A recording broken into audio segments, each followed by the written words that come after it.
Assalamualaikum warahmatullahi wabarakatuh. Waalaikumsalam warahmatullahi wabarakatuh. Alhamdulillahi rabbil alamin.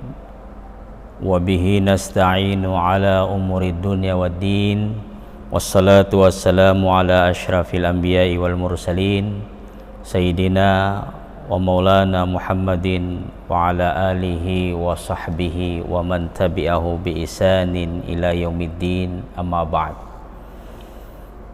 Puji syukur mari senantiasa kita panjatkan kehadirat Allah Subhanahu wa taala. Alhamdulillah, pada malam yang penuh berkah ini kita semua masih dalam lindungan Allah Subhanahu wa taala, diberikan umur panjang, diberikan kesehatan, keafiatan dan kesempatan sehingga kita kembali hadir dalam acara ngaji live yang diselenggarakan oleh Netizen TV kerjasama dengan Ikatan Alumni Pergerakan Mahasiswa Islam Indonesia Provinsi Gorontalo.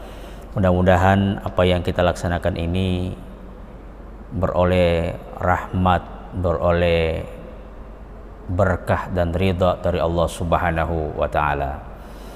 Salawat serta salam mari kita kirimkan ke hariban junjungan kita Nabi Allah tercinta, Nabi besar Muhammad sallallahu alaihi wasallam beserta keluarganya, para sahabatnya, dan insya Allah kita semua beroleh syafaat dari beliau di yaumil mahsyar nanti. Amin ya rabbal alamin. Sahabat-sahabat muslim yang dimuliakan Allah Subhanahu wa taala, pertemuan kita kali ini berbicara tentang menguatkan agama dengan amalan-amalan yang sunnah atau amalan-amalan sunnah. Sahabat-sahabat muslim, di dalam kitab Riyadhus Shalihin disebutkan sebuah hadis Rasulullah sallallahu alaihi wasallam. Kata Rasulullah,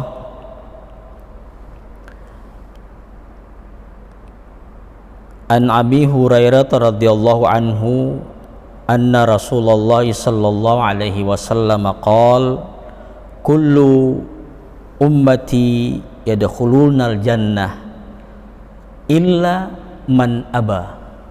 Semua umat saya, kata Rasulullah sallallahu alaihi wasallam, itu akan masuk surga illa man aba, kecuali orang yang enggan, kecuali orang yang tidak mau masuk surga. Qila, kemudian para sahabat bertanya, waman ya'ba ya Rasulullah, siapa orang-orang yang enggan dan atau tidak mau itu ya Rasulullah? Qal, Rasulullah bersabda, man ata'ani dakhalal jannah wa man asani faqad aba. Barang siapa yang taat kepada saya maka dia masuk ke dalam surga. Wa man asani, dan barang siapa yang bermaksiat kepada saya atau tidak taat kepada saya, faqad aba, berarti dia adalah orang-orang yang enggan untuk masuk ke dalam surga. Sahabat-sahabat muslim yang dimuliakan Allah Subhanahu wa taala, menarik kajian kita pada malam hari ini kalau kita berbicara tentang amalan-amalan sunnah yang dituntut oleh Rasulullah sallallahu alaihi wasallam kepada umatnya untuk melaksanakannya. Di dalam Islam itu, amalan-amalan dalam Islam itu ada yang hukumnya wajib, dikerjakan dapat pahala, ditinggalkan dapat dosa. Kemudian ada amalan-amalan dalam Islam itu yang hukumnya haram, sunnah, makruh dan mubah. Ini dalam kajian ilmu fiqih ini sering kita dengarkan, amalan-amalan yang haram untuk dikerjakan. Kemudian ada amalan-amalan yang sifatnya makruh, ditinggalkan dapat pahala, ya, dikerjakan tidak dapat apa-apa. Atau juga amalan yang sifatnya mubah. Mubah itu dikerjakan atau tidak itu tidak mempengaruhi pahala. Jadi tidak dikerjakan tidak dapat apa-apa, tidak ditinggalkan pun tidak dapat apa-apa. Itu namanya amalan yang sifatnya mubah. Ada amalan yang sifatnya sunnat. Ini kalau kita berbicara tentang sunnat dalam pengertian usul fiqih itu akan berbeda dengan pengertian ada dalam ilmu hadis. Kalau usul fiqih itu sunnat itu adalah yang dilakukan oleh Rasulullah Sallallahu Alaihi Wasallam, baik perkataan perbuatannya maupun sifat-sifat beliau yang menjadi sumber rujukan hukum atau menjadi istinbat dalam penetapan sebuah hukum. Kalau dalam ilmu hadis, sunnah itu lain lagi definisinya, lain lagi pengertiannya. Sunnah itu turadibu fi bil hadis, sama pengertiannya dengan hadis. Disebutkan ma'udhifa ila Nabi sallallahu alaihi wasallam qaulan aw fi'lan aw taqriran aw sifatan. Jadi apa saja yang disandarkan kepada Rasulullah sallallahu alaihi wasallam, baik berupa perkataan, perbuatan, takrir maupun sifat-sifat Rasulullah sallallahu alaihi wasallam, itu dalam pengertian ilmu hadis. Kalau di dalam ilmu fiqih itu sunat adalah ma yuthabu fa'iluhu wa la yu'aqibu tarikuhu. Artinya adalah apa yang ketika dikerjakan dia dapat pahala, dan kalau ditinggalkan dia tidak mendapatkan dosa, tidak ada iqab, tidak ada hukuman bagi orang yang meninggalkannya, karena memang hukumnya adalah sunnah.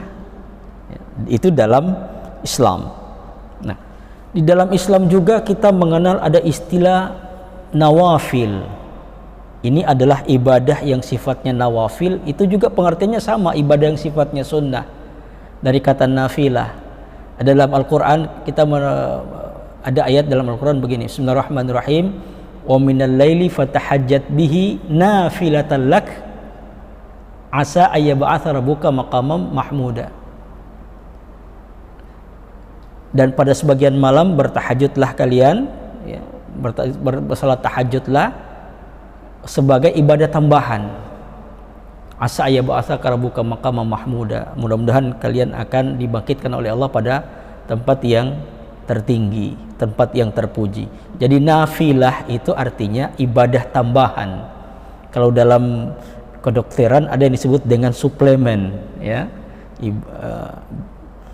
obat atau herbal yang sifatnya suplemen, vitamin yang sifatnya suplemen untuk memperkuat tubuh seseorang meskipun dia sudah sehat dalam hidupnya. Maka ibadah yang nawafil ini jamak dari nafilah, nawafil, ibadah-ibadah yang sifatnya sunat. Nah, ada dalam nawafil itu ada tingkatannya, ada kategori yang disebut dengan nawafil. Pertama, ada yang disebut dengan ibadah yang sunat, ada yang mustahab, ada yang tatawu. Semua ibadah itu ada yang nawafil, ada yang ibadah-ibadah yang sifatnya sunnah. Kita ambil contoh sholat misalnya. Sholat itu ada sholat yang sifatnya sunnah, ya, sholat yang nawafil tadi ada yang sifatnya sunnah, ada yang mustahab, dan ada yang tatawu. Yang sunnah itu yang mana? Yang sunnah itu sebagaimana dijelaskan dalam kitab Asrarus Shalah min Rub'il Ibadah yang ditulis oleh Imam Al-Ghazali, menyebutkan bahwa tingkatan sunat nawafil yang disebut sunnah itu adalah ibadah sunnah yang selalu dikerjakan oleh Rasulullah Sallallahu Alaihi Wasallam. Dalam kehidupannya beliau selalu mengerjakan ibadah-ibadah nawafil yang bersifat sunnah. Seperti apa? Seperti salat sunat rawatib. Salat sunat rawatib itu adalah salat sunat yang mengikuti salat wajib, baik qabliyah maupun ba'diyah. Salat sunat rawatib ini di dalam hadis riwayat Muslim, Bukhari dan Muslim itu menyebutkan ada 10 salat sunat rawatib yang sifatnya muakkad, ya, yang sangat ditekankan. Misalnya 2 rakaat sebelum subuh, 2 rakaat sebelum zuhur, 2 rakaat sesudah zuhur, kemudian 2 rakaat sebelum asar, 2 rakaat sesudah maghrib, dan 2 rakaat setelah sholat isya. Ini adalah sunat yang sifatnya muakkad, yang sangat dianjurkan, sangat ditekankan, karena memang Rasulullah selalu melakukan amalan sunnah ini, sehingga namanya salat sunat muakkad. Ada juga salat nawafil yang sifatnya sunnah lainnya yang jarang ditinggalkan oleh Rasulullah, misalnya salat duha, salat tahajud, salat witir, salat tahiyatul masjid. Ini adalah salat nawafil yang sifatnya sunnah. Tapi ada juga yang sifatnya mustahab. Mustahab ini adalah Rasulullah menyebutkan keutamaannya, fadilahnya, meskipun Rasulullah kadang mengerjakannya. Tapi punya keutamaan yang besar, akan tetapi bukan merupakan sesuatu yang sifatnya muakkadah.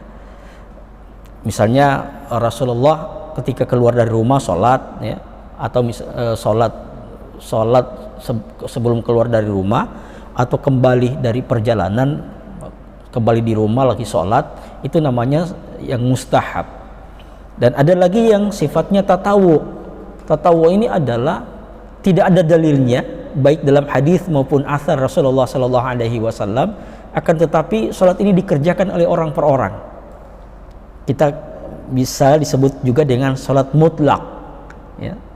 Pokoknya sholat 2 rakaat, habis sholat 2 rakaat, sholat lagi, sehingga tidak heran ada ulama-ulama tasawuf itu sholatnya sampai ratusan rakaat, bahkan sampai ribuan rakaat dalam sehari, dan tidak terikat dengan waktu, kecuali waktu-waktu yang terlarang. Dan ini disebut dengan sholat sunat tatawu. Sahabat-sahabat muslim yang dimuliakan Allah Subhanahu wa taala,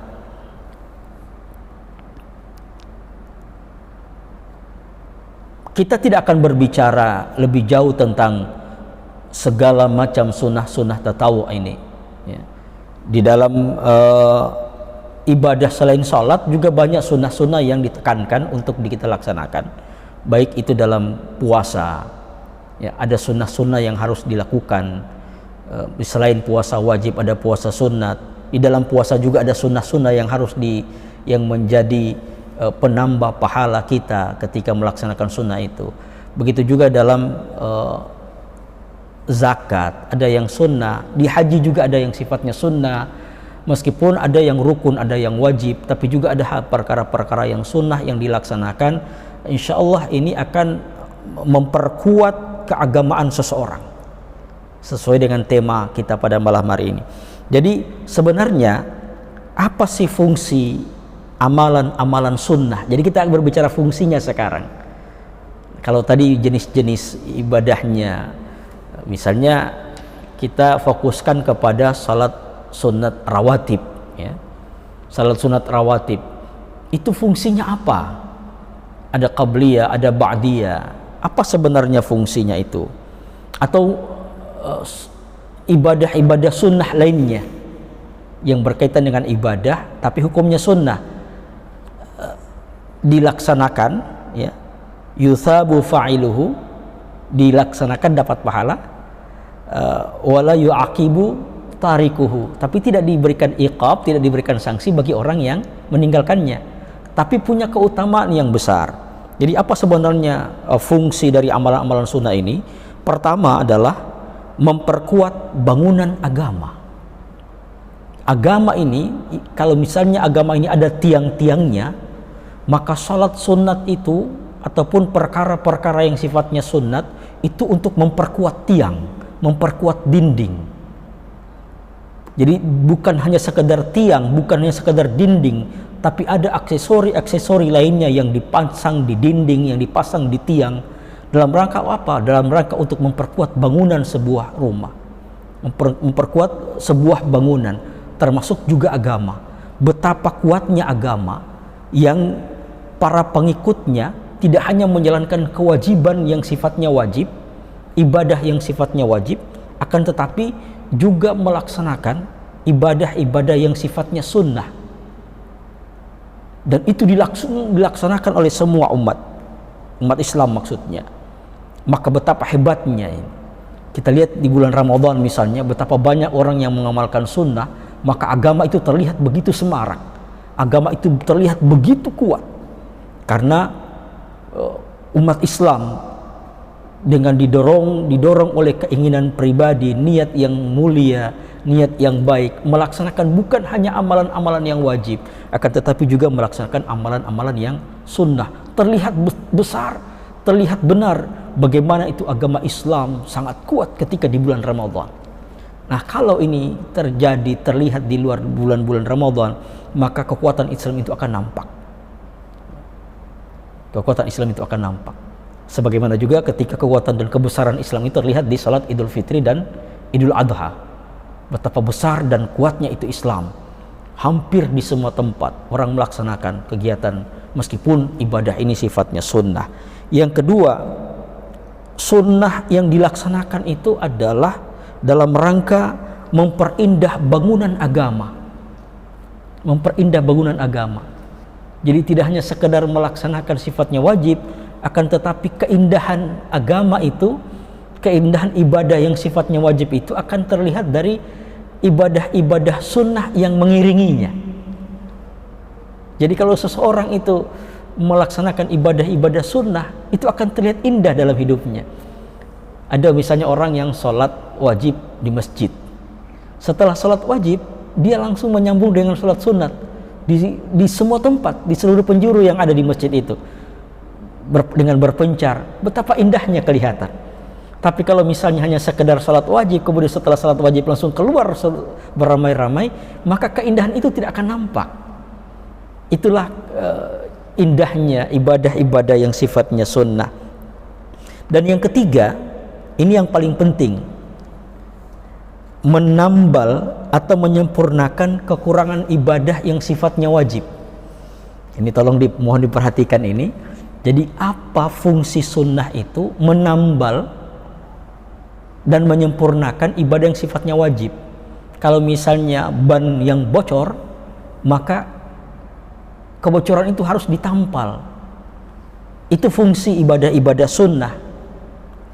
Di dalam hadis yang diriwayatkan oleh Abu Hurairah, Rasulullah Shallallahu Alaihi Wasallam bersabda, Inna awwala ma yuhasabu bihil abdul muslim yaumal qiyamah. Sesungguhnya ibadah seorang muslim yang paling pertama dihisab oleh Allah pada hari kiamat adalah as-salatul mafruḍah, salat wajib. Isya, subuh, zuhur, asar, maghrib. Ini adalah amalan yang paling pertama dihisab di hari kiamat. Sebelum amalan-amalan yang lain. Puasa belum, zakat belum, haji belum, baca Quran dan lain sebagainya itu belum dihisab, belum dihitung, belum ditimbang. Yang dihisab pertama itu apa? As-salatul mafruḍah, salat 5 waktu. Fa in atammuha, kalau salat 5 waktu itu dikerjakan dengan sempurna. Jadi ingat baik-baik, perlu dicatat ini bahwa yang dihisab pertama kali itu adalah salat kalau dikerjakan secara sempurna. Wa illa, jika tidak dikerjakan secara sempurna, ada kekurangan-kekurangan di dalamnya, ya, kurang khusyuk, gerakannya, segala hal yang berkaitan dengan sholat yang tidak dilaksanakan secara sempurna. Mungkin bacaannya kurang sempurna, gerakannya kurang sempurna, rukunnya kurang sempurna, sehingga harus ada sujud sahwi dan lain sebagainya. Nah, yang jelas dikerjakan tidak secara sempurna. Qila, kemudian Allah berkata kepada malaikat terhadap orang yang dihisab tadi, yang sholatnya tidak sempurna, unzuru, wahai para malaikat, ya, perhatikan, periksa, hallahu min tatawu, apakah ada salat-salat sunatnya. Yang diperiksa awal tadi kan salat-salat wajib, tapi karena tidak sempurna salat wajibnya, maka diperintahkan oleh Allah kepada malaikat untuk memeriksa salat-salat sunatnya. Hallahu min tatawu, apakah dia punya salat-salat sunat? Fa in kana lahu tatawu'un, apabila dia punya salat sunat, akmalatil fariidah min tatawu'ihi, maka sempurnakan salat-salat sunat, salat-salat wajibnya tadi dengan salat-salat sunat yang dia kerjakan. Jadi salat sunat tadi itu diambil untuk menyempurnakan salat yang wajib. Oleh karena itu kalau ada orang yang salat wajib kemudian tidak salat sunat, sementara salat wajibnya kurang sempurna, apa yang mau dipakai untuk menambal? Apa yang dipakai untuk menampal? Atau yang dipakai untuk menyempurnakan salat yang wajib itu? Oleh karena tidak hanya cukup dengan salat isya, dengan salat subuh, salat maghrib, salat zuhur, asar, harus ada salat-salat qabliyah dan salat ba'diyah untuk menambal salat yang kurang sempurna itu. Meskipun hukumnya sunnah, bukan wajib. Dikerjakan tidak ada masalah, dikerjakan dapat pahala, tidak dikerjakan tidak dapat apa-apa, tidak disiksa. Akan tetapi kita akan kehilangan penambal, penyempurna dari salat-salat wajib yang kita laksanakan. Thumma yuf'alu bi sya'airil a'malil mafruḍah mithla dzalik. Kemudian perlakukan juga, ya, penyempurnaan itu bagi ibadah-ibadah yang wajib lainnya sama dengan sholat itu. Jadi misalnya ada puasa yang tidak lengkap, yang tidak sempurna, maka puasa-puasa sunnahlah yang akan menampalnya. Ada zakat yang tidak sempurna, maka sedekah infak itulah yang akan menyempurnakannya. Ada rukun-rukun haji yang tidak sempurna, ada wajib-wajib haji yang tidak sempurna, maka sunnah-sunnah dalam hajilah yang menyempurnakannya. Jadi memang benar-benar ibadah sunnah itu adalah untuk menyempurnakan, untuk menambal ibadah-ibadah. Bahkan betapa pentingnya amalan sunnah ini, sampai-sampai Imam Ar-Rafi'i, ini adalah salah seorang ulama dalam madhab Syafi'i. Jadi dalam madhab Syafi'i itu ada beberapa ulama yang hebat, yang terkenal. Selain Imam Syafi'i, ada namanya Imam An-Nawawi, ada juga Imam Ar-Rafi'i, ada Imam Muzani, ada Imam Ar-Ramli, ada Imam Al-Ghazali. Ini adalah ulama-ulama hebat dalam madhab Syafi'i. Nah, Imam Ar-Rafi'i ini berfatwa menolak kesaksian orang yang mengabaikan sunnah. Jadi dia kalau Imam Rafi'i sebagai hakim, maka kalau ada orang yang mengabaikan sunnah atau menyepelekan sunnah, itu ditolak kesaksiannya. Jadi tidak bisa jadi saksi. Padahal ini amalan sunnah. Misalnya dalam perkawinan kan ada saksi, ya, ada saksi dalam perkawinan. La nikah illa biwalin wa syahidai adlin. Jadi tidak sah nikah itu kecuali ada wali dan saksi yang adil. Nah, kalau menggunakan fatwanya Imam Ar-Rafi'i, orang yang mengabaikan sunnah, mengabaikan sunat-sunat dalam ibadah, itu ditolak kesaksiannya, tidak bisa jadi saksi, baik di pengadilan maupun di mana saja. Ini Imam Rafi'i. Itu disebutkan dalam kitab Al-Jawazir an I'tirafil Kabair yang ditulis oleh Ibnu Hajar Al-Haytami. Jadi memang sumbernya jelas, sumbernya ada fatwa ini. Disebutkan wa qad dzakara Rafi'i fil kalami 'alal muru'ah. Telah disebutkan bahwa Imam Ar-Rafi'i itu dalam pembahasan tentang muru'ah itu disebutkan anna man i'tada tarkas sunan, barang siapa yang selalu meninggalkan sunnah, ya, perkara-perkara yang sunat,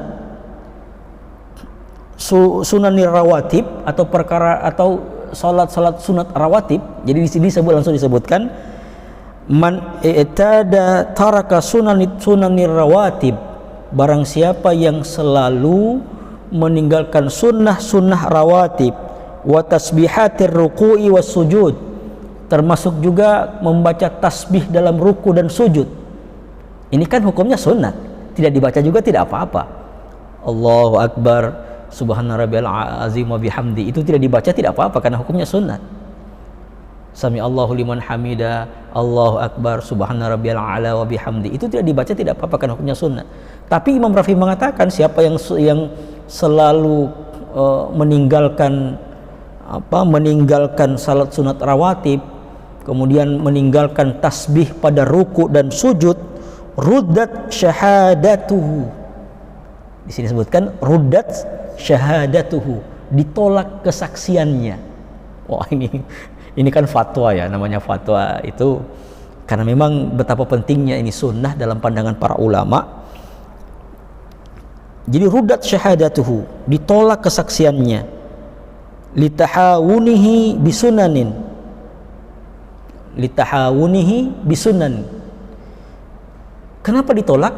Karena dia menggampang-gampangkan sunnah atau menyepelekan sunnah. Itu yang alasan dari Imam Ar-Rafi'i mengapa kesaksiannya ditolak. Fahadha sarihun fil muwadhabati ala irtikabi khilafil masnun. Ini adalah penjelasan yang jelas dari orang yang menyepelekan terhadap selalu mengabaikan sunnah. Taruddu syahadatu bihi, maka ditolak kesaksiannya, ma'annahu la itsma alaihi, ya, ma'annahu la itsma fihi, meskipun sunnat itu ketika ditinggalkan tidak ada dosa, ya, ketika ditinggalkan tidak ada dosa. Tapi Imam Rafi menganggap bahwa melaksanakan sunnah itu adalah perkara yang sangat prinsip, ya, yang sangat penting meskipun tidak ada dosa di dalamnya, sehingga karena kesaksian itu juga membutuhkan kejujuran, ya, kesaksian itu membutuhkan kejujuran, dan kejujuran itu dimiliki oleh orang yang sangat tinggi keimanannya. Dan salah satu ciri-ciri keimanan itu adalah mereka yang selalu melaksanakan sunnah-sunnah dalam kehidupannya, mengiringi ibadah-ibadah yang sifatnya wajib. Sahabat-sahabat muslim yang dimuliakan Allah Subhanahu wa taala, di samping dia penambal ibadah sunnah itu juga bisa mengantarkan seseorang kepada ridha Allah Subhanahu wa taala dan kepada kenikmatan surga. Disebutkan dalam hadis Thinta asyarata rak'atan min man salahunna bunya lahu baitun fil jannah. Ada 13 rakaat, ya. Ketika seseorang melaksanakannya itu bunya lahu baitun fil jannah, maka Allah akan bangunkan dia istana di surga. Yang tadi itu yang salat sunat rawatib, yang 13 yang sifatnya muakkad, yang sifatnya muakkadah, ya, sunatul muakkadah, yang 2 rakaat sebelum subuh, kemudian 2 rakaat sebelum zuhur, 2 rakaat sebelum asar, 2 rakaat sebelum zuhur, ya, sesudah zuhur, 2 rakaat sebelum asar, 2 rakaat sesudah maghrib, 2 rakaat sesudah isya. Ini kalau di hadis ini 13, ya. Ada ketambahan di salat qabliyah zuhur. Tapi ke dalam riwayat Muslim itu ada 10 saja. Nah, sahabat-sahabat muslim yang dimuliakan Allah Subhanahu wa taala, banyak juga sunnah-sunnah yang lain juga insyaallah itu menghiasi kehidupan seseorang tentang bagaimana pengamalan-pengamalan yang sifatnya sunnah itu. Pertama, ada misalnya meluruskan saf. Itu juga sunnah ya dalam salat. Sufufakum, luruskan saf, fa inna taswiyatas safi min tamamis salat. Jadi meluruskan saf itu. Sekarang meluruskan dan merapatkan, meskipun sekarang itu dalam kondisi tertentu tidak bisa dirapatkan karena dalam kondisi pandemi COVID-19, sehingga hanya diluruskan, ya, dirapatkan itu tidak dilaksanakan. Kemudian ada makan dengan tangan kanan, ini juga sunnah, ya, makan dengan tangan kanan. Jadi tidak boleh makan dengan tangan kiri, baik menggunakan sendok ataupun yang lainnya, ya, harus dengan tangan kanan. Kalau terpaksa dengan tangan kiri, tangan kita kotor mengambil, maka harus ada tangan kanan yang mengiringi, ya, untuk menghormati makanan yang dimakan. Nah, kemudian ada bersihkan makanan di piring dan di tangan. Ini juga sunnah, karena memang ada hadis Rasulullah mengatakan, anna Rasulullah sallallahu alaihi wasallam amara bilaqil asabi' wa sahqa. Rasulullah memerintahkan untuk membersihkan piring dan menjilat tangan.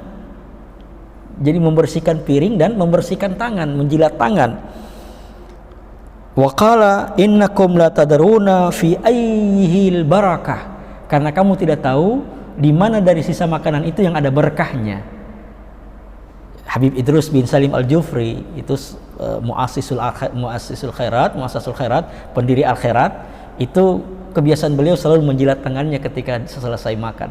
Jadi memang tidak ada makanan yang tersisa di piring dan tidak ada makanan yang tersisa di jari. Ini amalan-amalan yang sifatnya sunnah. Banyak amalan-amalan sunnah yang insya Allah kalau kita laksanakan, ini akan memperkuat agama kita, memperkuat keagamaan diri kita, sehingga kita benar-benar menjadi orang-orang yang kafah dalam beragama, di samping melaksanakan kewajiban juga melaksanakan sunnah-sunnah yang ditekankan oleh Rasulullah sallallahu alaihi wasallam, baik dalam hadis qaulinya maupun hadis fi'linya. Baik, sebelum kita mengakhiri, ada pertanyaan dari netizen, silakan, ya. Dari Andro Arsia, masih. Ustaz, bagaimana tarekat atau majelis zikir yang tidak melaksanakan sholat tapi amalan zikirnya sangat kuat, apakah itu menguatkan agama padahal tidak sholat? Ya, baik. Kalau ada orang yang melaksanakan ibadah-ibadah yang sifatnya sunnah, maka ibadah sifat sunnah itu tetap diberikan pahala. Akan tetapi dia berdosa besar kalau dia meninggalkan kewajiban.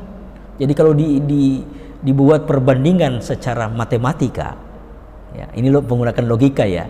Kalau ibadah wajib itu nilainya 1000, sementara ibadah sunnah nilainya 100, maka betapa banyak, atau misalnya 1 miliar ibadah yang sifatnya wajib, sementara ibadah sunnah dinilai dengan 100, maka betapa minus dia dalam hidupnya, ya, betapa minus hidupnya. Dia misalnya diberikan uang, gini saja, kita lebih gampangkan saja. Anda diberikan uang 100.000 sebagai nafkah wajib, dan 100.000 ini adalah milik Anda, Kemudian Anda juga diberikan uang 1.000 rupiah sebagai bonus bagi Anda melaksanakan apa yang karena Anda melaksanakan sesuatu yang di luar kewajiban Anda. Nah, setiap Anda melaksanakan bonus itu, melaksanakan yang di luar kewajiban, Anda diberikan 1.000. Tapi ketika Anda tidak melaksanakan kewajiban, Anda didenda. Yang tadinya Anda diberikan 100.000, didenda. Dendanya katakan misalnya 50.000 satu kali. Berarti Anda minus dalam hidup ini. Anda minus dalam hidup karena hanya melaksanakan yang sunat tapi tidak melaksanakan yang wajib. Atau kita menggunakan ini, kalau misalnya ibadah sunnah itu sifatnya menempel atau menambal, terus yang ditambal tidak ada, itu mau ditampal di mana? Ada ban, ada kertas-kertas atau misalnya karet-karet tampalan, ya. Tapi yang mau ditambal tidak ada, maka yang hanya bertahan di karet itu saja, karet, tapi tidak ada yang ditambal karena pokoknya tidak ada. Seperti itu ya modelnya. Nah, atau misalnya dinding ada figura, ada sesuatu yang ditempel di dinding tapi dindingnya tidak ada, maka figura itu atau foto-foto itu hanya hanya diletakkan di bawah, tidak bisa diletakkan di dinding karena dindingnya tidak ada. Seperti itu mungkin ibarat orang yang melaksanakan sunnah tapi tidak melaksanakan kewajiban. Saya pikir ini jelas sekali lagi bahwa sunnah itu adalah ibadah tambahan, nawafil. Ya, ibadat ini namanya ibadah tambahan, berarti dia bukan sesuatu yang prinsip. Nah, sehingga berdosa besar bagi orang yang melalaikan kewajiban dengan hanya melaksanakan ibadah-ibadah sunnah. Itu ya jawabannya dari siapa Pak tadi? Andro dari Banjarmasin ya, luar biasa ya. Selanjutnya sudah menyebutkan nama Ustaz. Ya. Ustaz, bagaimana dengan tahlilan? Apakah itu termasuk sunnah yang diajarkan Rasul? Ya. Tahlil dengan tahlilan ya. Jadi ada ini kalau misalnya kita bahas lebih jauh ini butuh waktu banyak ya. Tapi sederhananya saja bahwa afdalu dzikri fa'lam annahu la ilaha illallah. Dalam Al-Qur'an disebutkan bahwa ketahuilah bahwa zikir yang paling afdal itu adalah la ilaha illallah. Maka orang yang mengamalkan zikir la ilaha illallah adalah orang yang benar-benar melaksanakan keutamaan zikir. Perkara tahlilan itu, perkara zikir la ilaha illallah itu dilaksanakan secara perorangan maupun secara berjamaah, ini adalah perkara yang di dalam Islam sangat disunahkan, sangat ditekankan, karena memang tidak ada seorang yang dalam hadis Rasul dikatakan tidak ada orang yang berkumpul kemudian mereka berzikir kepada Allah Subhanahu wa taala illa ghasyiyatuhumur rahmah, kecuali Allah memayungi mereka dengan kasih sayang. Nah, zikir yang paling utama adalah la ilaha illallah. Jadi orang berkumpul mengucapkan la ilaha illallah itu disebut dengan orang tahlilan. Nah, tidak ada orang yang berkumpul berzikir kepada Allah illa ghasyiyatuhumur rahmah, kecuali Allah akan naungi mereka dengan kasih sayang, dengan rahmatnya. Berarti tahlilan itu adalah amalan yang disunahkan ya. Sekali lagi, tahlilan adalah amalan yang disunnahkan dan diperintahkan dalam agama, meskipun hukumnya sunnah. Baik, seperti itu. Yang selanjutnya Ustaz sama juga tidak menyebutkan nama. Dia bertanya, saya pernah mendengar bahwa dari seseorang, salah satu Ustaz, bahwa Rasul itu makan pakai tangan, tapi sekarang sudah makan pakai sendok. Hukumnya bagaimana Ustaz? Iya. Kata Rasulullah dalam hadis, "Qul biyaminik," makanlah dengan tangan kananmu, wa mimma yalik, dan ambil yang dekat terdekat dari kamu. Jadi ada dua perintah ini ya.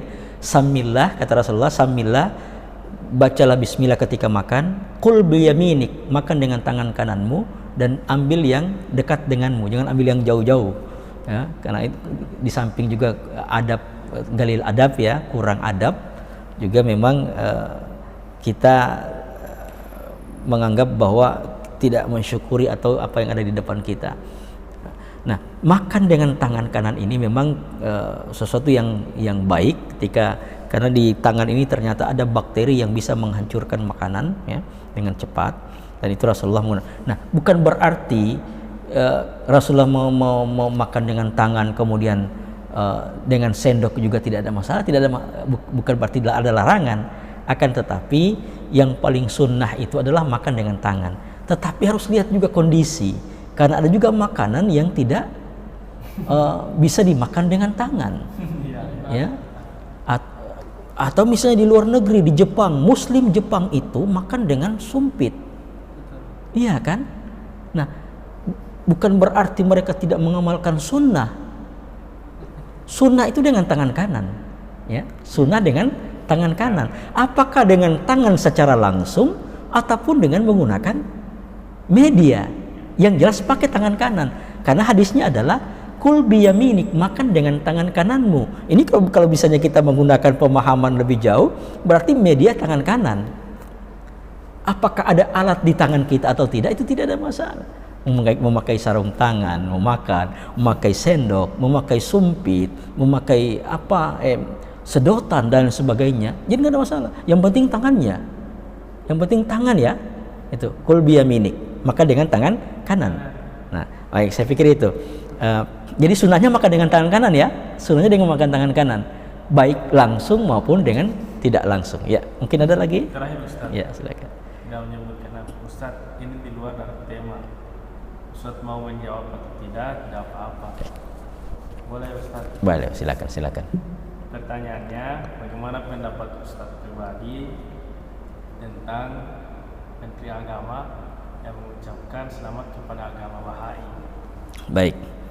Posisi Menteri Agama itu adalah dalam posisinya sebagai Menteri Agama yang memayungi semua orang-orang umat beragama di Indonesia ini, meskipun agamanya di luar agama yang 6.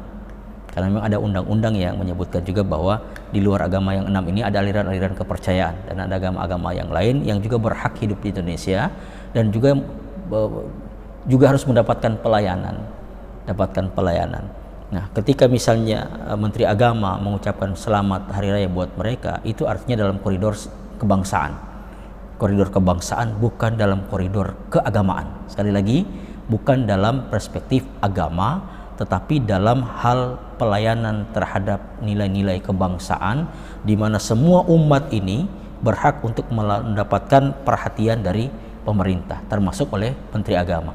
Banyak sih penjelasannya yang lainnya, tidak hanya cukup dibahas pada hari ini, dan kita bisa lihat hal-hal yang lain. Yang jelas kita tidak boleh terlalu ekstrim juga beragama, harus ada sifat moderat. Moderat itu bukan berarti juga mengabaikan prinsip-prinsip akidah, karena ketika Menteri Agama mengucapkan selamat kepada umat Bahai bukan berarti mengorbankan akidahnya, tidak.